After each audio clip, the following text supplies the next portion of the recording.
लेकिन इस बीच बीजेपी ने यह भी कहा कि सदन के नियम सबके लिए एक है। राहुल गांधी बचकानी हरकतें अब बंद करें, स्पीकर का बार बार अपमान करना बंद करें, क्योंकि राहुल गांधी जब भी आते हैं स्पीकर का अपमान करते हैं। और साथ ही ये भी कहा कि राहुल अपने को नियमों से ऊपर मानते हैं, ऐसे बैठते हैं जैसे घर के सोफे पर बैठकर टीवी देख रहे हो। सुनिए आप क्या कुछ कहा। राहुल गांधी अपने आप को रूल से ऊपर मानते हैं और स्पीकर महोदय का, पीठासीन स्पीकर महोदय का अपमान करते हैं। एक बार नहीं, हर बार अपमान करते हैं। अध्यक्ष महोदय सदन को चलाते हैं, अध्यक्ष के प्रति आदर होना चाहिए, मगर नहीं, राहुल गांधी जी का यह आदर मैंने कभी नहीं देखा है। और मैं बताता हूं अपने एक्सपीरियंस से, मैं देखता हूं राहुल गांधी जी की तरफ कैसे बैठते हैं। वो ऐसे बैठते हैं जैसे अपने घर के सोफा सेट पे बैठकर टीवी देख रहे, हाथ पसार करके, पैर उठा करके। अरे भैया, ये तुम्हारे परिवार का ड्राइंग रूम नहीं है राहुल बाबा, ये तुम्हारे घर का ड्राइंग रूम नहीं है। This is the democratic countries parliament. This is the highest temple of democracy of India.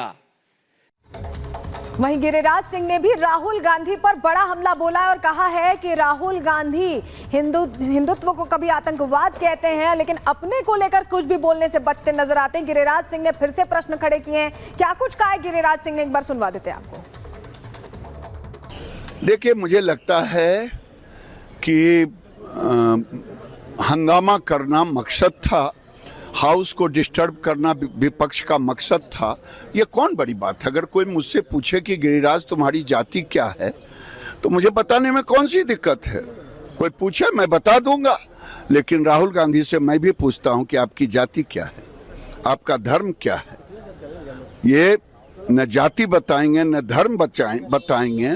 कभी प्रेयर करने जाएंगे, कभी नमाज पढ़ेंगे, कभी त्रिपुंड लगाएंगे और हिंदुओं को आतंकवाद कहेंगे, हिंदुओं को तबाह और बर्बाद करेंगे।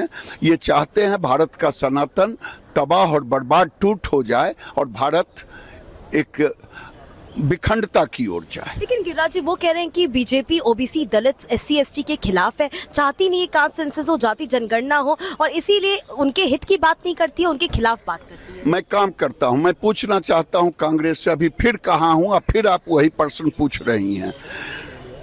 श्रीमती इंदिरा गांधी ने नेहरू के जमाने से ही काका कालेलकर के रिपोर्ट को दबाया, इंदिरा जी ने मंडल कमीशन के रिपोर्ट को दबाया, राजीव गांधी ने उसे लागू नहीं किया। कांग्रेस की सरकार ने जातीय जनगणना को बंद लिफाफे में रखा। हम तो, बीजेपी ने तो बिहार में जातीय जनगणना का समर्थन किया और उसको नीतीश कुमार ने सबके सामने लाया। वहीं अनुराग ठाकुर पर अखिलेश यादव तंज कसते हुए नजर आए और साफ तौर पर कहा कि अनुराग ठाकुर को मंत्री बनने का टास्क दिया गया है। 99 बार गाली खाकर मंत्री बनने का टास्क है। सुनिए। मुझे तो ये लगता है अनुराग ठाकुर जी को कहा गया है कि 99 बार गाली खा कर के आओ आप सदन में, तब आप मंत्री बनोगे। और जाति का सवाल जिसको जानना है, बाबा साहब भीमराव अम्बेडकर जी की किताब एनिमिलेशन ऑफ कास्ट, एनिमिलेशन ऑफ कास्ट जरूर पढ़नी चाहिए। अगर कोई इस सदन में, और जिस विचारधारा से हम लोग जुड़े हैं, नेताजी जुड़े रहे, डॉक्टर राममनोहर लोहिया जी की विचारधारा को लेकर के जा रहे हैं, उन्होंने जाति तोड़ो की बात कही थी। इनके पास अगर कोई व्यवस्था हो जिससे जाति तोड़ी जा सके, बीजेपी के लोग बताएं। और इस बीच आपको बता दें, लोकसभा में कांग्रेस पर पलटवार करते हुए किरण रिजिजू ने कहा कि कांग्रेस दिन रात जाति की बात करती है, देश को तोड़ने की बात करती है, नफरत फैलाने की बात करती है। आपको सुनवाएंगे कि किरण रिजिजू ने किस तरीके से कांग्रेस को घेरते हुए उन बातों का जिक्र किया जिसको लेकर लगातार अब कांग्रेस कटघरे में खड़ी हो चुकी है। आप देखिए। पार्टी श्री राहुल गांधी और पूरा कांग्रेस पार्टी सुबह शाम रात जाति जाति जाति करते रहते हैं और यहाँ जाति पूछने पर सवाल खड़ा करता है। कांग्रेस पार्टी ने आज ऐसा काम किया है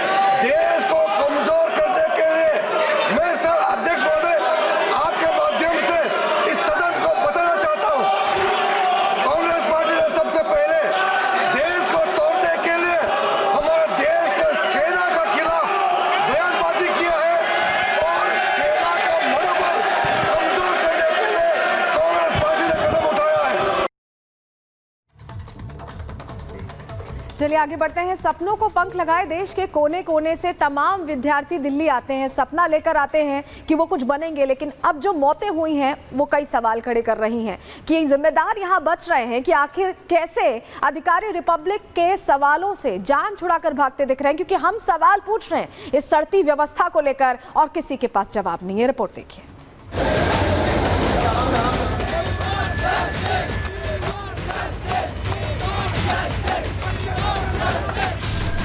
तो देखा आपने, ये वो जिम्मेदार अधिकारी हैं जो अपनी जिम्मेदारी से जान छुड़ाकर भागते नजर आ रहे हैं। कुछ तो होगा ना सर, जिम्मेदारी किसकी है सर? सर 3 बच्चों की जिम्मेदारी किसकी? आप ऐसे कैसे जा सकते हैं सर? सही सुना आपने, ये सिस्टम के वो सिपाही हैं जो सुलगते सवालों से पीछा छुड़ाते नजर आ रहे हैं। बोलना पड़ेगा, जिम्मेदारी है आपकी जिम्मेदारी है सर, आपकी मौत हुई है। जी हाँ, देश की राजधानी दिल्ली में हुई जिन छात्रों की मौत से मचे हाहाकार ने पूरे देश की नींद उड़ाकर रख दी। जिन कोचिंग सेंटरों के काले सच ने सपना संजोने वाले माँ बाप के मंसूबों को कुचल दिया, उन्हीं माँ बाप की सिसकियों के बाद सुलग रहे सवालों ने सिस्टम को भी सुन्न कर दिया। सवाल जब शहर के सबसे बड़े सिपहसालार कहे जाने वाले डीएम साहब से था तो उम्मीद थी कि हादसे के जिम्मेदारों का सच सामने आ जाएगा, मगर साहब तो रिपब्लिक के सवालों का ही सामना न कर पाए। अब 4 दिन बाद आए हैं सर, स्पॉट पे आज अंदर गए सर। कुछ तो बताइए, निजी सचिव ने रिपोर्ट भी सौंपी है, कुछ तो होगा ना सर, जिम्मेदारी किसकी है सर? सर 3 बच्चों की जिम्मेदारी किसकी? आप ऐसे कैसे जा सकते हैं सर? सर कुछ तो बताइए, कुछ तो इन्वेस्टिगेशन आप कर रहे हैं ना, आप खुद 4 दिन बाद आए हैं सर। सर कुछ तो बताइए क्या निकला सर इन्वेस्टिगेशन में? सर 3 बच्चों की जिम्मेदारी है आपकी सर? कोई जिम्मेदारी है सर? सवाल जिम्मेदारों पर हो या जांच पर, साहब जवाब न दे पाए। आखिर हिम्मत भी कैसे जुटाते, क्योंकि माननीय खुद ही हादसे के 4 दिन बाद घटना स्थल पर पहुंचे थे। अब कलेक्टर साहब अकेले होते तो भी ठीक था, मगर यहाँ तो फहरिस्त लंबी निकली।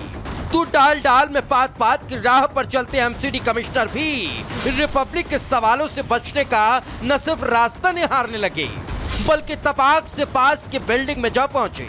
सर कॉमर्स आपको बोलना पड़ेगा ना सर, कॉमर्स आप बोलना पड़ेगा, जिम्मेदारी है आपकी जिम्मेदारी है सर। 3 बच्चों की मौत हुई है,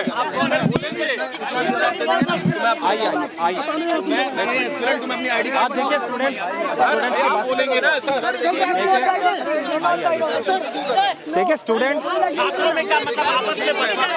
आप सर 3 बच्चों की मौत हुई है सर, आपकी जवाब देंगे सर। 3 बच्चों की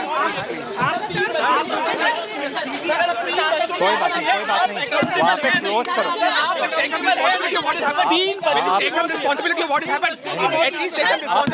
आपने रिपोर्ट भी दी है, इंस्टीट्यूट को बताया